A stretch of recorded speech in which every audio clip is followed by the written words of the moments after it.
De todos los temores que se apoderan de nuestro corazón, ningún temor es más fuerte que el temor de la muerte. Algunos te dirán que la muerte es una parte natural de la vida.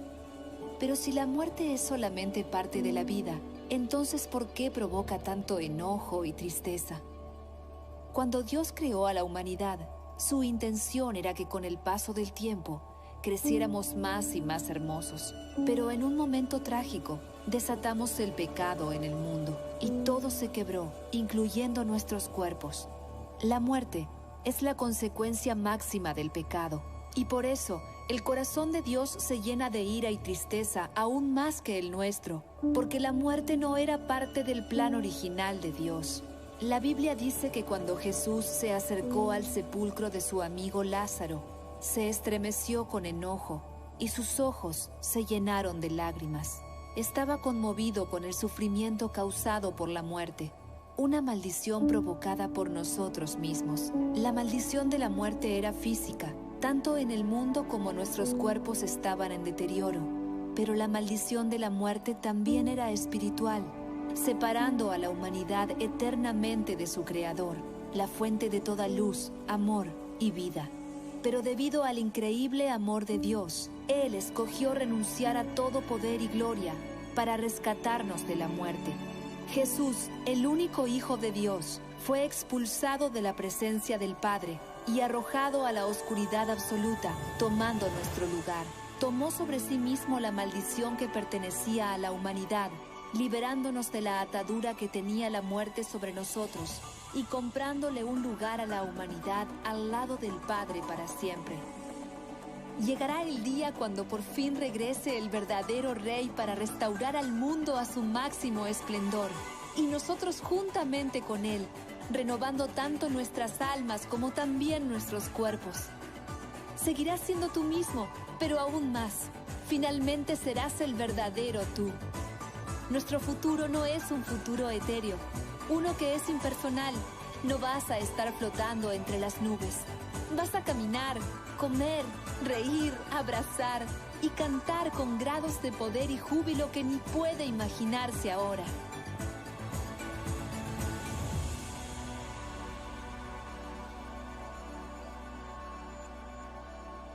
Algunos te dirán que no hay que temer a la muerte porque es parte de la vida. Pero Jesús dice que no hay que temer a la muerte porque la muerte ya ha sido derrotada. Y llegará el día cuando Jesús te abrace con sus manos cicatrizadas por los clavos y te dirá: bienvenido a casa. Tengo tanto que mostrarte.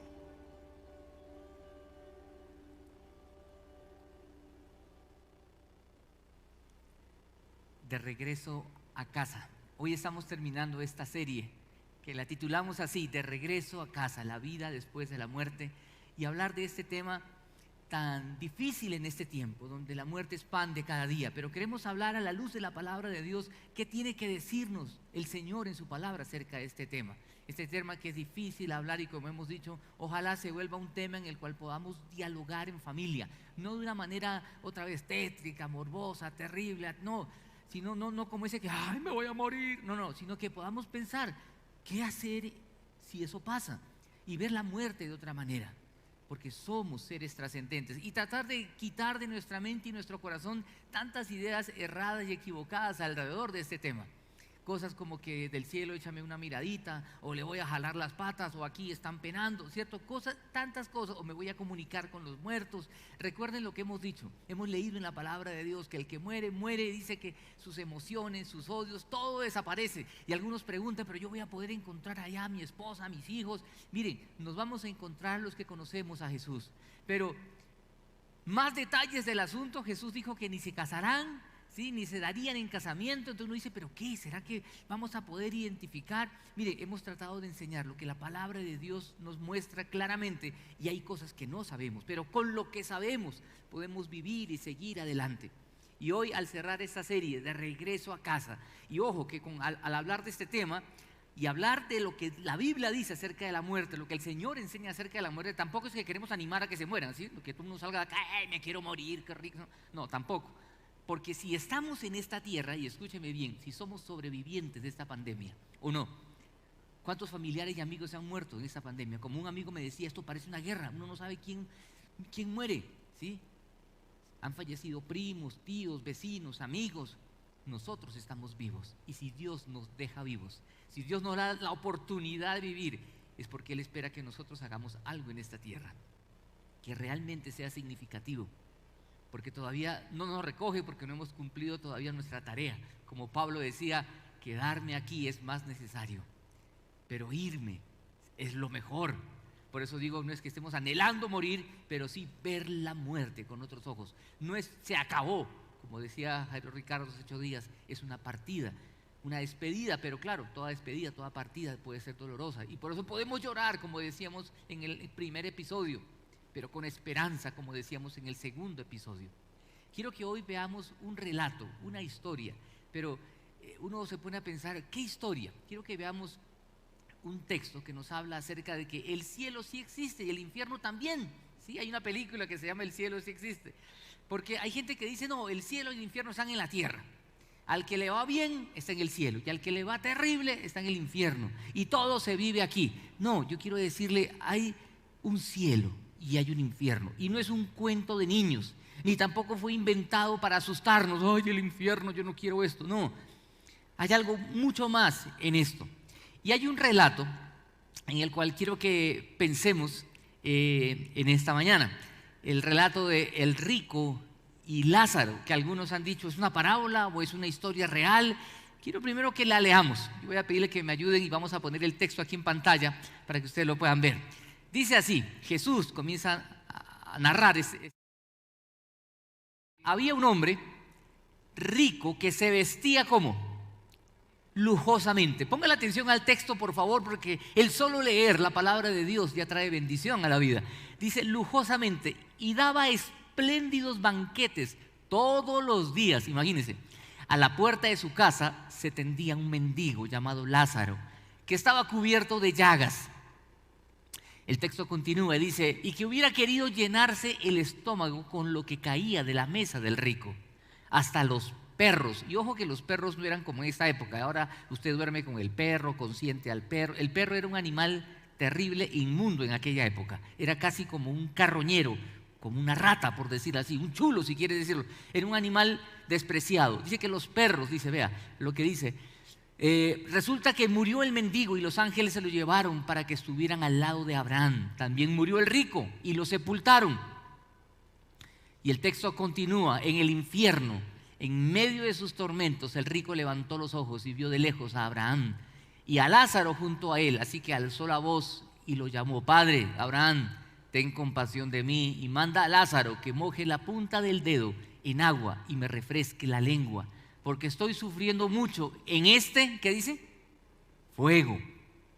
Pero Abraham le contestó, hijo, recuerda que durante tu vida te fue muy bien. Algunos dirán, o sea que le fue bien comiendo rico y todo.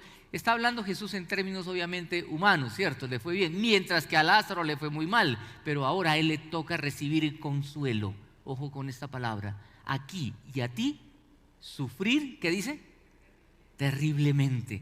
Además de eso, hay un gran abismo entre nosotros y ustedes, de modo que los que quieran pasar de aquí para allá no pueden, ni tampoco pueden los de allá pasar para acá.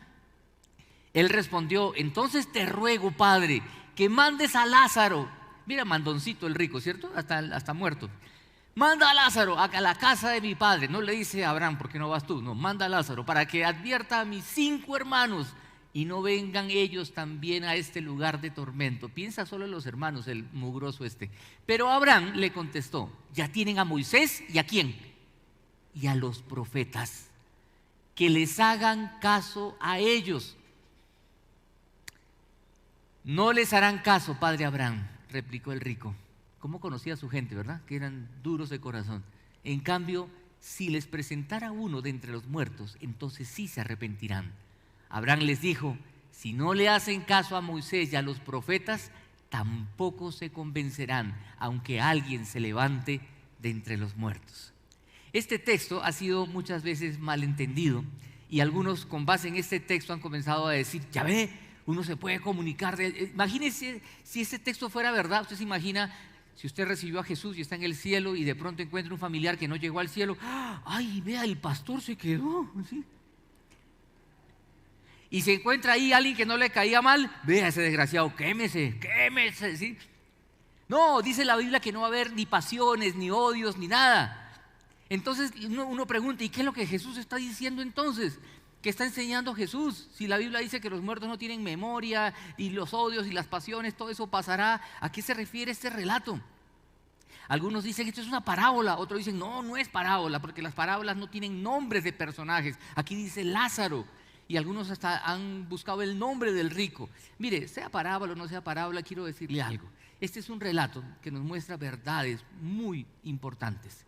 Y ojo con esto, no era un relato nuevo.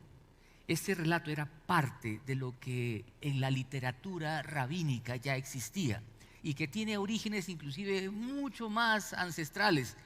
Vale decir, Jesús está usando una historia conocida por la gente, que la gente utilizaba para hablar de el bueno, el malo y las consecuencias en la siguiente vida. Y Jesús usa una historia para dar un planteamiento completamente diferente.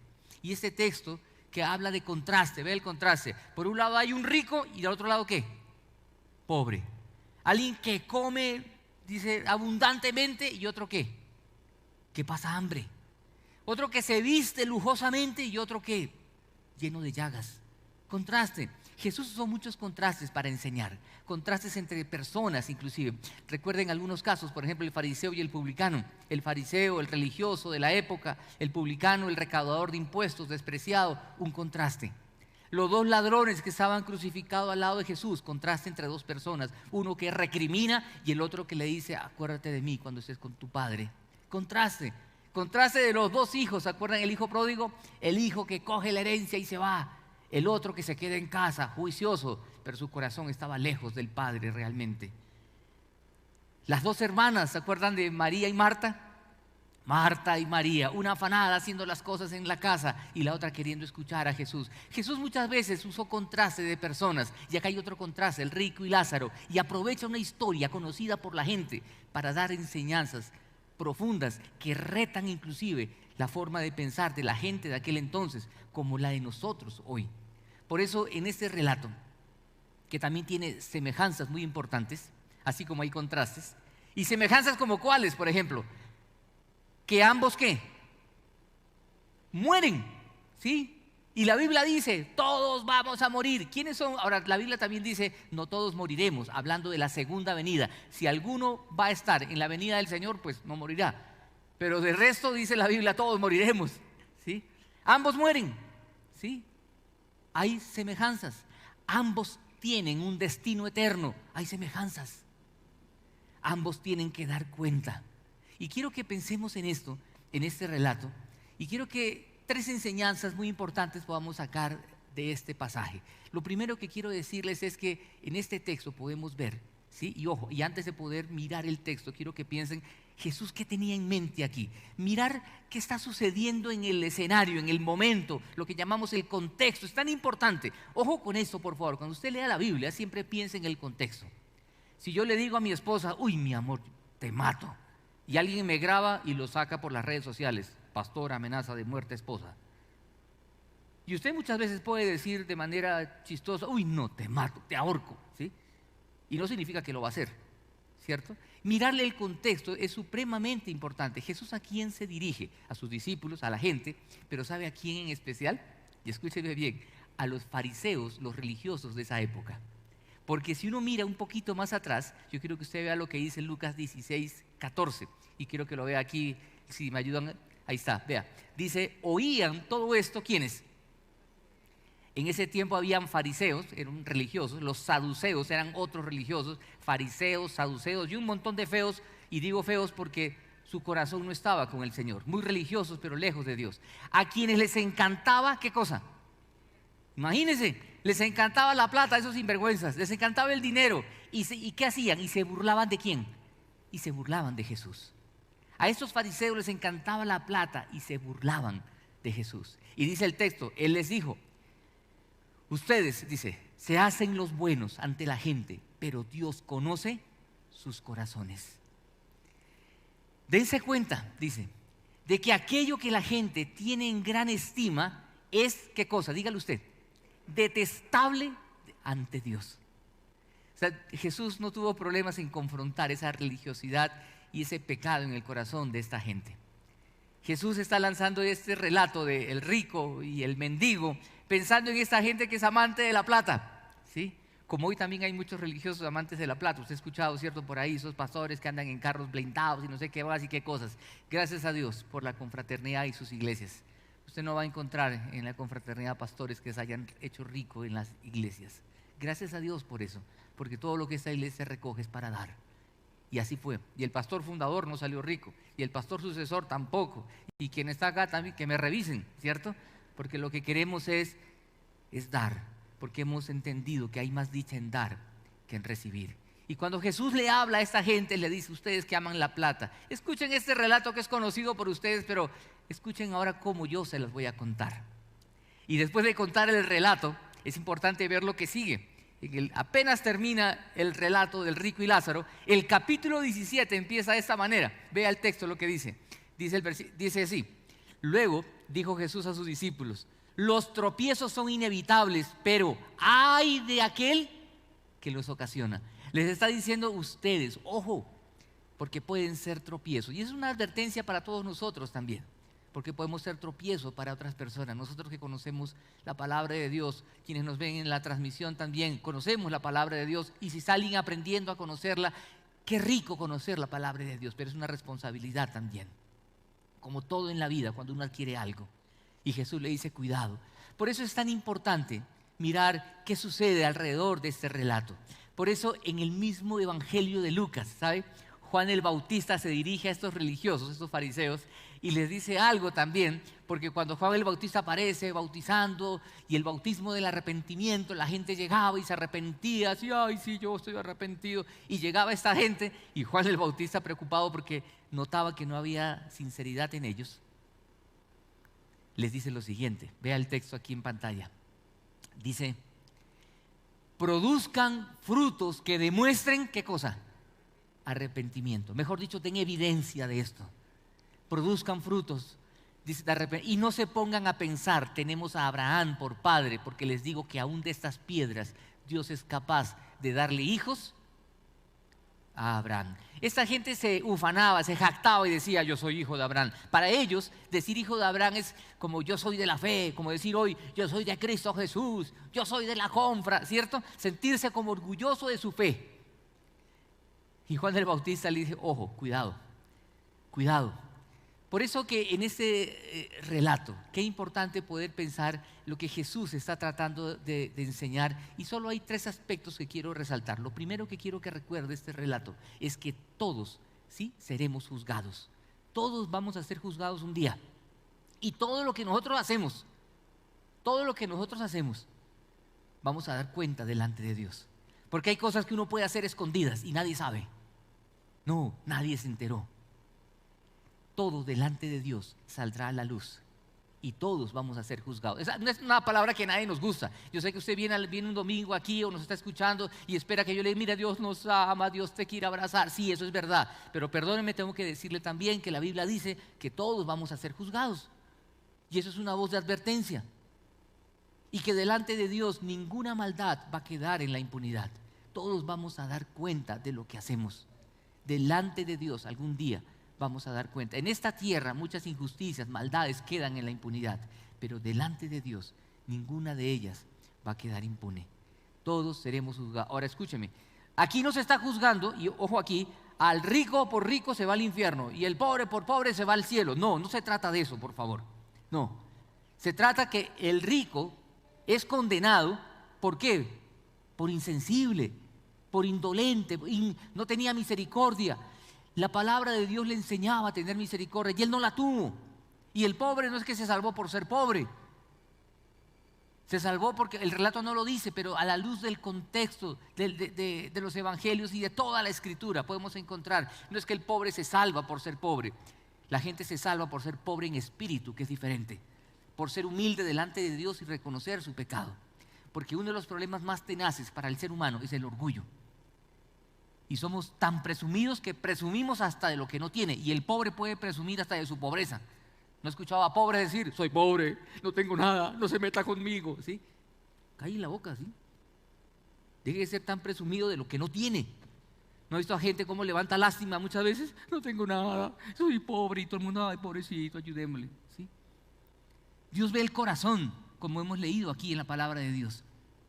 Por eso, ojo con esto, cuando decimos todos vamos a ser juzgados, es por aquello que hay dentro de nuestro corazón. Y lo que había en el corazón de esta gente es lo que Jesús trata de resaltar en este relato, porque los fariseos, los religiosos de la época, eran amantes del dinero y solo querían lucirse delante de la gente y no estaban pensando realmente en servir a Dios y en vivir para el Señor en esta tierra. Por tanto, lo primero que quiero que pensemos es que todos vamos a ser juzgados. Y quiero resaltar el versículo 25. Vea lo que dice el 25, si me ayudan. Vea lo que dice ahí. Dice, pero Abraham le contestó. ¿Y por qué Jesús habla de Abraham otra vez? Porque ellos tenían a Abraham en alta estima, el padre de la fe. Abraham le contestó, hijo, recuerda que durante tu vida te fue muy bien, mientras que a Lázaro le fue muy mal. Pero ahora, a él le toca recibir, ¿qué cosa? Consuelo. Recuerda esa palabra, consuelo. Aquí y a ti sufrir terriblemente. Todos vamos a ser juzgados. Por eso cuando regresemos a casa algún día, no lo veamos como algo espantoso, porque lo peor que puede pasar no es morir en esta tierra. Lo peor que le puede pasar a un ser humano es morir eternamente separado de Dios. Ahora usted me dirá, sí, pero hay dolor cuando alguien se va. Claro que sí hay dolor. Por eso en el primer episodio hablamos de esto. Podemos llorar, podemos sufrir, pero nuestra tristeza no es igual a aquellos otros que no tienen esperanza. Porque sabemos que para quienes se van es mejor estar con el Señor que estar aquí. Y la vida eterna, ojo con esto, no se empieza a vivir cuando uno parte de esta tierra, no. La vida eterna se empieza a vivir cuando uno tiene un encuentro con Jesús. Yo no sé cuándo usted lo tuvo. Yo lo tuve a los 16 años, era un peladito. No puedo decir chiquito porque sigo de la misma altura así. Pero de ese entonces empecé a vivir la vida eterna. Y no quiere decir que uno sea perfecto, no, es un pecador igual que todos y tenemos errores, defectos, pero Dios va puliendo la vida. El día que parta de esta tierra, esa vida continúa para siempre. Porque es la vida eterna que uno empieza a vivir. Por eso Jesús dice, esta es la vida eterna, que te conozcan a ti, a Jesucristo, a quien has enviado. Todos seremos juzgados. Pero hay algo más que dice este texto. Quiero ir rápido con lo segundo que quiero mencionarle. Quiero decirle que iremos a un lugar, ojo con esto, iremos a un lugar de consuelo o a un lugar de tormento. Vea lo que dice el versículo 23. Lo pongo aquí otra vez para que lo puedan ver. Dice, en el infierno, ¿qué dice? En el infierno existe. Jesús otra vez, este es un relato, pero el infierno existe y la Biblia se puede encontrar por muchas partes. Como habla el Señor acerca del infierno. No es algo que se creó para asustar, ¿sí? No. Dice, en el infierno, en medio de los tormentos, el rico levantó los ojos y vio de lejos a Abraham y a Lázaro junto a él. Otra vez, es un relato, es una historia, no significa que del infierno van a poder ver al cielo. Pero dice, así que alzó la voz y llamó, pero quiero que vean el principio, ¿sí? Ten compasión de mí y manda a Lázaro a que moje la punta del dedo en agua. Y algunos hablan de eso, un poquito de agua quería el tipo. ¿Qué es lo que está mostrando el texto? Está tratando de resaltar que estar lejos de Dios es terrible y espantoso, ¿sí? Y dice, estoy sufriendo mucho en este fuego. ¿Qué es lo que aquí queremos ver? Y vean lo que dice el versículo siguiente. Ahora le toca, dice, recibir consuelo aquí y a ti sufrir tremendamente. Lo que quiero que pensemos acá es que todos marcharemos a un destino eterno, o es un lugar de consuelo o un lugar de sufrimiento. Pero ojo aquí, por favor. Algunos dicen, ¿cómo un Dios de amor puede permitir que sus criaturas sufran? ¿Cómo es posible? ¿Es posible que Dios, que ama tanto, permita esto? Escúcheme con atención. Miren, aún el infierno, dice un teólogo, es parte de la misericordia de Dios. Y uno dice, ¿cómo? Sí, porque a esa persona que despreció el Evangelio y despreció a Jesucristo, le es mejor estar lejos de Él que cerca. Y me gusta el ejemplo que pone, es como cuando usted tiene que ir a una fiesta donde están todos de corbata negra y todos elegantes. Y usted está en pantaloneta y en chanclas y en camiseta. Y le dicen, siga, entre. ¿Usted cómo se siente? No, yo no entro. ¿Para qué coma? No, pues sáqueme la comidita aquí, yo como acá mejor. Yo entrar allá, qué pena. Me siento tan incómodo. Y me hizo pensar mucho en esto, porque Dios es un Dios de misericordia. Y cuando la Biblia habla de cielo e infierno, ojo por favor aquí, esto es muy importante. No es que, qué miedo el infierno, qué miedo el infierno, y me encuentro con el Señor. No, es al revés, escúcheme bien, es que yo amo a Jesús. Jesús, contigo es lo mejor de la vida y te amo tanto y me acerco tanto a Él que cuando me doy cuenta me alejé de eso tan inmundo. ¿Sí se da cuenta lo que quiero decir? No es que qué miedo el infierno y por eso me alejo. Es que qué precioso estar cerca de Jesús y vivir con Él. Y eso hace que cuando veo atrás digo, de ahí me libraste. Por eso dice que ninguna condenación hay para los que están en Cristo Jesús. No porque seamos buenos, porque usted y yo somos unos pecadores. Desde que nos levantamos esta mañana hasta que llegamos acá, la cantidad de pecados que hemos cometido, ¿o no? Y usted me dirá, no, yo no hice nada. Algo hicimos, se pasó una luz roja, pensó mal, peleó con la mujer, al alistar los chinos, yo me acuerdo que salir con los chinos para la iglesia era un problema en las mañanas, no sé si será, no, que el chino, y cuando yo estoy saliendo el chino, tengo pipí, ay, para el baño el chino, ¿sí les ha pasado o no? Cualquier parecido con la realidad. Y muchas parejas llegaban a la iglesia y uno los veía así, cantando, sí, cantaré, sí, pero bravos entre ellos porque llegaron. Todos pecamos de muchas maneras, cada uno con la debilidad que tiene. Si alguien dice, no, yo no peco, usted está perfecto, se ha muerto y nadie no se ha dado cuenta. Pero todos fallamos en esta tierra y todos vamos a dar cuenta, como hemos dicho. Pero escúcheme bien, todos marchamos a un destino eterno. Y cuando este relato, con estos detalles de Abraham, la punta de la lengua, Lázaro, que pueden hablar, no nos está enseñando que así va a ser después de la muerte. Jesús está ilustrando y el propósito de Jesús es enseñar que como vivimos en esta tierra tiene efectos en la eternidad. Por eso que lo tercero que quiero mencionar es esto y se lo pongo aquí en pantalla. Lo tercero es que tenemos hoy la oportunidad ¿de qué? De creer, de arrepentirnos y de vivir de acuerdo a la voluntad de Dios. Escúcheme bien, el propósito de este relato no es hacer una teología de lo que es cielo e infierno, ¿sí? Que nos vamos a poder comunicar, que hay un gran abismo y entonces no podemos pasar, pero al menos sí podemos hablar. No va a estar Abraham ahí también. ¿Por qué Jesús pone en el relato a Abraham? Porque ellos exaltaban mucho a Abraham y por eso lo pone allí. Pero Jesús está tratando de hablar en un lenguaje que la gente entienda para decir esta gran enseñanza. Todos vamos a dar cuenta, todos vamos a ser juzgados, todos marchamos a un destino eterno. Y esto de cielo e infierno no solamente se habla de premio y castigo, no, se habla de que tanto amo a Dios, que Dios me rescata de esto. Y aún esto es parte de la misericordia de Dios. Pero en esta tierra, y Jesús quiere decir esto, y le dice a los fariseos y al pueblo y a nosotros hoy, ¿cómo vivimos? ¿Cómo vivimos? Hoy tenemos la oportunidad de cambiar nuestro destino. Por eso cuando hacemos todo esto en la confra, los grupos, todo lo que hacemos, ¿es por qué? Porque queremos que más personas escuchen el Evangelio. Es porque más personas pueden pasar de muerte a vida. Escúcheme bien, cuando usted le habla de Jesús a otra persona, usted está pisando terreno eterno. Porque estamos hablando de la eternidad de las personas. Por eso que estar, como dijo Jesús, en los negocios de mi Padre, y Él decía, en los negocios de mi Padre es necesario estar.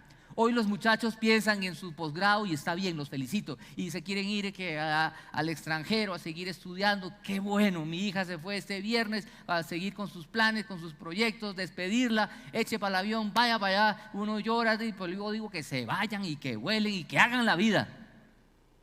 Como papá, pues uno le da tristeza no tenerlo cerca, pero esa es la ley de la vida, que se vayan. Yo le digo, vayan si déjenme solo con mi negra. Pero vuelen como Dios quiere que vuelen en la vida. Pero escúcheme bien, pueden hacer todos los posgrados, empresas y todo lo que quieran. Escúcheme, la empresa más grande y más importante en la que podemos estar es en la de Jesús, que consiste en ganar almas, personas, ser pescador de hombres, como también dicen los evangelios. Por eso qué bueno que en el equipo pastoral, tenemos ingenieros, hay en las otras compras médicos, comunicadores sociales, publicistas. ¿Por qué no están trabajando en sus carreras? Ay, porque la confra debe pagar bien. ¿Saben por qué? porque hemos entendido con humildad que estar en esto es lo mejor de la vida. Y no quiere decir que todos se deben volver pastores, no. Usted que está trabajando en sus empresas, en sus negocios, en sus profesiones, ojalá tenga una perspectiva de eternidad y saber que si Dios le dio algo, que si Dios le dio casa, empresa, familia, lo que nos dio, lo que Dios me ha dado, lo que Dios le ha dado, vamos a ser juzgados y vamos a dar cuenta. Y queremos que en esta tierra hoy podemos tener la oportunidad de hacer lo que nos toca hacer, porque eso tiene consecuencias eternas. Esta gente, ¿sabe qué tenía que hacer? La Biblia enseña en el Antiguo Testamento, tenía que tener misericordia del huérfano, de la viuda, del extranjero. Tenían que tener. ¿Saben qué tenían que hacer ellos cuando cosechaban la tierra? Tenían que cosechar y no rebuscar hasta lo último. Tenían que dejar caer alguito. ¿Para qué? Para que cuando llegue el pobre poder recoger. Pero ¿saben qué hacían esos tipos? No, recoja todo y no deje nada. Entonces llegaban los pobres y no había nada. No hacían lo que Dios les mandó que hicieran. Si pensamos en nosotros, ¿qué nos manda el Señor hoy? ¿Qué quiere que hagamos? Que lo amemos, que lo obedezcamos. ¿Pero qué? ¿En qué? Que no dejemos de reunirnos. Por eso qué bueno que estemos aquí, qué bueno que están allá en la casa reuniéndose. Que no dejemos de orar, de leer la palabra, de llenarnos de Él. No por miedo, que no quiero ir al infierno, no, porque la salvación no es por obras, es por gracia de Dios. Es porque amo tanto al Señor y acepto su regalo. Y no hay ninguna condena para nosotros. Pero escúcheme esto, por favor. Hoy tenemos la oportunidad de hacer cosas que tengan consecuencias eternas. Piensa en eso. Cada vez que le hablamos a alguien de Jesús, hoy los que nos están escuchando ahí en la transmisión, estamos pisando terreno eterno. Y el texto dice algo que quiero ponerle aquí en pantalla, resaltar algo que hemos leído. Vea lo que dice. Él respondió: entonces te ruego, Padre, que mandes a Lázaro a la casa de mi padre para que advierta a mis 5 hermanos y no vengan ellos también a ese lugar de tormento. Es decir, él estaba preocupado por su familia, ¿sí? Pero Abraham le contestó: ¿ya tienen a quién? A Moisés y a los profetas. Hoy podríamos decir, ya tenemos la palabra de Dios y tenemos todo allí. No les harán caso, padre Abraham, replicó el rico. En cambio, si se les presenta a uno de entre los muertos, entonces sí se arrepentirían. Vea lo que dice. Si alguien de los muertos, Abraham le dijo, si no les hacen caso a Moisés y a los profetas, tampoco se convencerán, aunque alguien se levante de entre los muertos. Jesús se levantó entre los muertos y aún hay personas que hoy no creen. Y saben, nosotros también somos unos incrédulos muchas veces. Porque si creyéramos lo que decimos creer, nuestra vida sería diferente.